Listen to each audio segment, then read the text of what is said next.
안녕하세요. 올타이머입니다. 오랜만에 뵙네요. 자, 인사이트 브리핑입니다. 바로 가겠습니다. 현재 비트코인이 지금 3만 불대에 머물고 있고 이더리움 동안 지금 2,100불 정도에 머무르고 있습니다.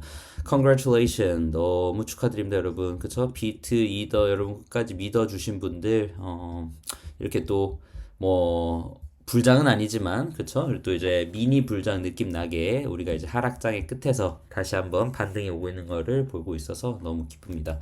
뭐 너무나 많은 이유가 있습니다. 그래서 일단은 뭐 제가 늘 이야기했던 공식적인 하락장, 역사적인 사이클을 생각해 봤을 때 이제 4년 주기 말씀드리잖아요. 그래서 작년이 하락장의 끝이다. 그리고 올해는 뭐 무조건적인 이제 하락은 끝난 거고 오르락 내리락 오르락 내리락 그 반등 그리고 저점은 계속 올린다고 분명히 정말 수차례 누누이 말씀드렸습니다.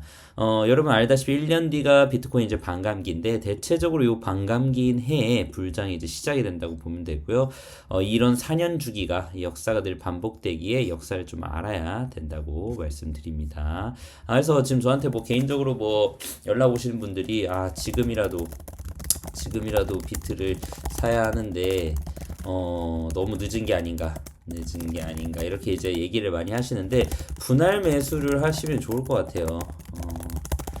그러니까 예를 들어서 내가 1,000만 원으로 비트를 사고 싶다 이렇게 생각을 하시면 한 10번 나눠서 그쵸? 100만 원씩 현물을 담을 때는 비트가 마이너스 퍼센테이지를 보여줄 때 즉 뭐 오늘 4천만 원이면 4천만 원이고 막 4,200, 4,300 이렇게 갈 때 사는 게 아니라 3,900만 원 혹은 3,800만 원 내려갈 때 100만 원씩 주 담으시면 됩니다. 이런 식으로 하면 이제 심리적인 압박감도 덜 할 거고요. 그리고 계속 올라갈 때 사고 싶은 게 뭐 사람 마음이지만 그래도 현물을 담을 때는 선물 같은 경우에 이제 추세대로 가는 거지만 현물을 담을 때는 밑에서 담으시는 게 맞습니다. 그리고 오르락 내리락 할 거기 때문에 이러면서 이제 올라갈 거거든요. 뭐 지금 4천만 원이라 해서 뭐 다음날 5천만 원 되고 6천만 원 되고 이런 불장은 아직 아닙니다. 그래서 그런 거는 알아두시면 될 것 같고 제가 그리고 어쨌든 늘 진짜 비트코인 이더리움이 만약에 포트폴리오에 없으시면 제발 좀 넣어달라 가지고 계셔달라라는 이야기를 진짜 많이 드렸던 것 같은데 이 메이저 코인을 무시하면 안 된다고 포트폴리오를 조정하라고 말씀드렸던 이유가요. 이렇게 이제 반등이 오잖아요. 올해부터 반등이 오면 이 메이저 코인들이 먼저 이렇게 올라갑니다.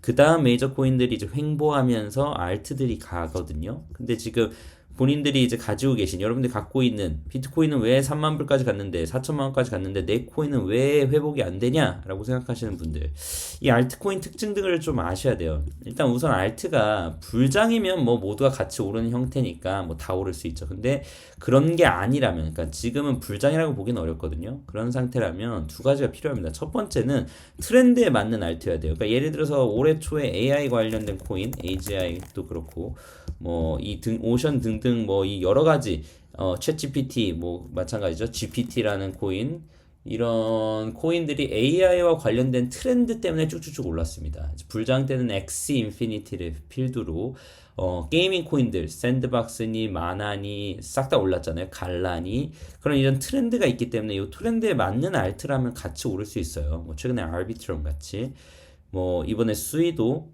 그런 비슷한 흐름을 보여줄 수도 있을 거라고 생각을 하고 그게 아니라면 뭔가 자기의 알트가 좀 특별한 이벤트가 있어야 됩니다. 특히 자발트일수록 뭔가 큰 거래소에 상장이 된다든지 아니면 투자 파트너십이 정해졌다든지 뭐 기술이 뛰어나거나 어떤 기술 전략적 제휴 기술 혹은 전략적 제휴 등 뭐 이런 등등 재단에서 이제 계속 힘을 쓰고 있다라는 것들이 나와줘야 그 알트가 반짝이라도 하는 거지 그게 아니라면 무조건 비트 이더가 먼저 갑니다.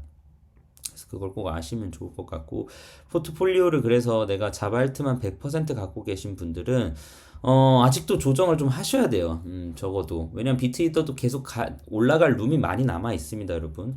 이번에 불장, 내년 특히 불장을 말씀드리면 비트코인이 69,000이 이제 작년 최고점, 작년 아니죠, 저작년이죠. ATH를 찍었는데, 당연히 이번 불장에는 못해도 20만 불 이상 가야 됩니다. 못해도.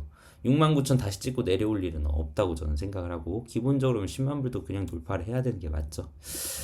여러분들이 어쨌든 지금 홀드하고 있는 알트가 그 불장 꼭대기에서 사셨으면 지금같이 하락한 후에 큰 이슈가 없으면 그냥 흐물흐물흐물하게 이렇게 가는 거니까 어쩔 수가 없고, 비트코인 오르고 난 뒤에 불장이 오면서 펌핑이 올 때 그때 그런 알트들이 같이 갈 수 있다라고 생각을 합니다.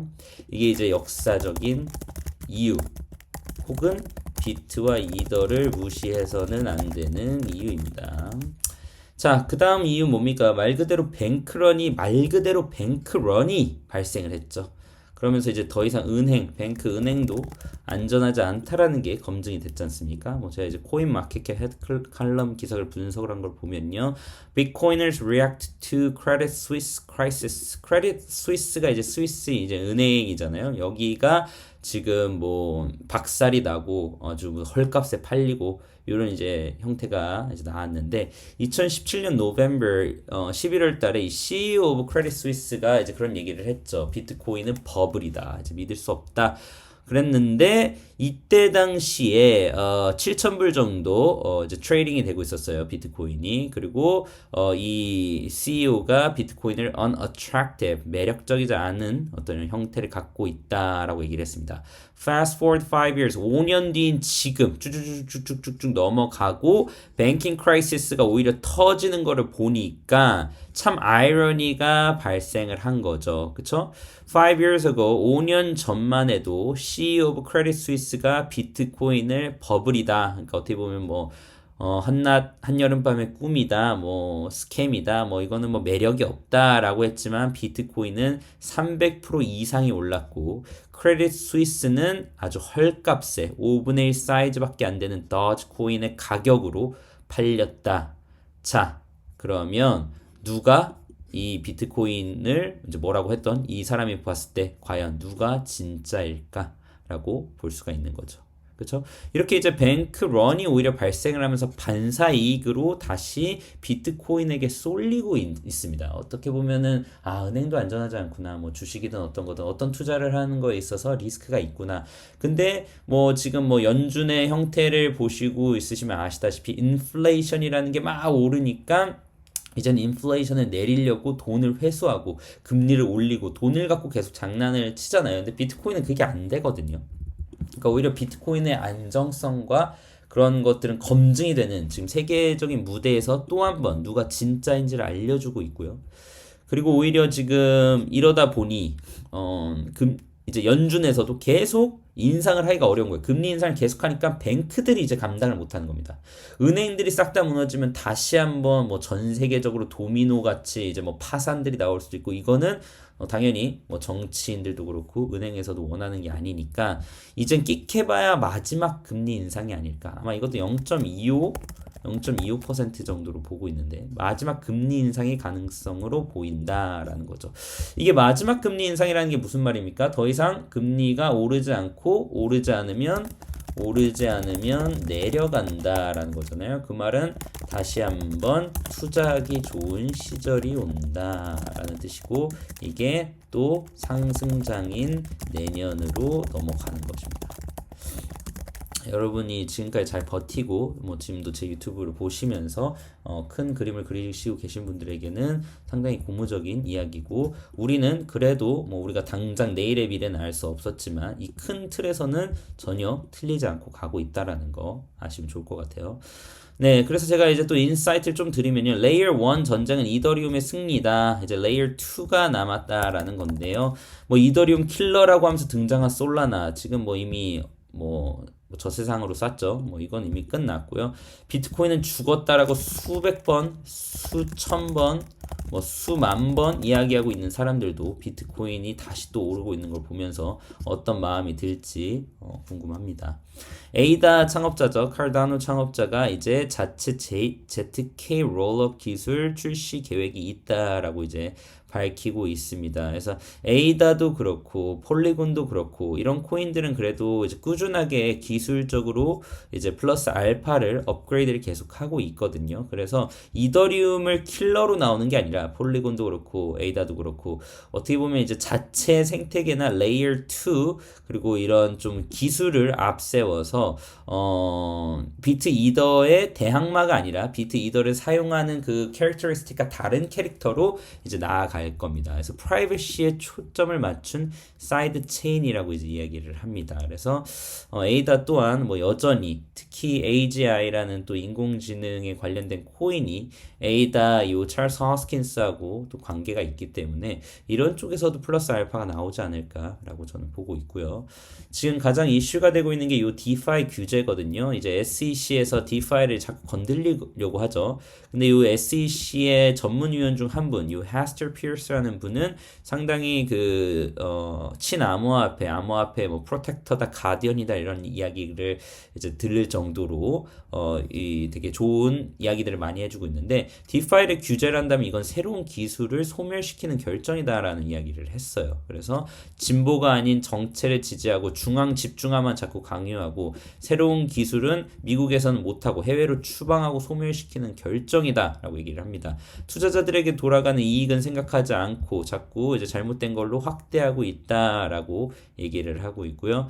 과연 DeFi 참여자들이 기존의 거래소 또는 딜러 브로커 등록 요건을 충족할 수 있는지 이건 이제 무슨 말이냐면 이제 DeFi라는 게 상당히 이제 좋은 기술이잖아요. 어떻게 보면은 중간 중개인이 없고 DeFi는 중간 중개인을 없애고 서로 가장 최적화의 이제 돈을 벌 수 있는 그런 어떻게 보면은 신기술인 거죠. 블록체인 기술인데 스마트 컨트랙트로 빌려주는 사람 그리고 빌리는 사람이 그냥 딱 컨트랙트만 되는 그래서 서로의 이익을 가장 최적화하자 그런 건데 이 참여자들에게 과연 딜러 브로커 등록을 충족할 수 있냐 이게 적합한지 의문이다라는 얘기를 하고 있는 겁니다.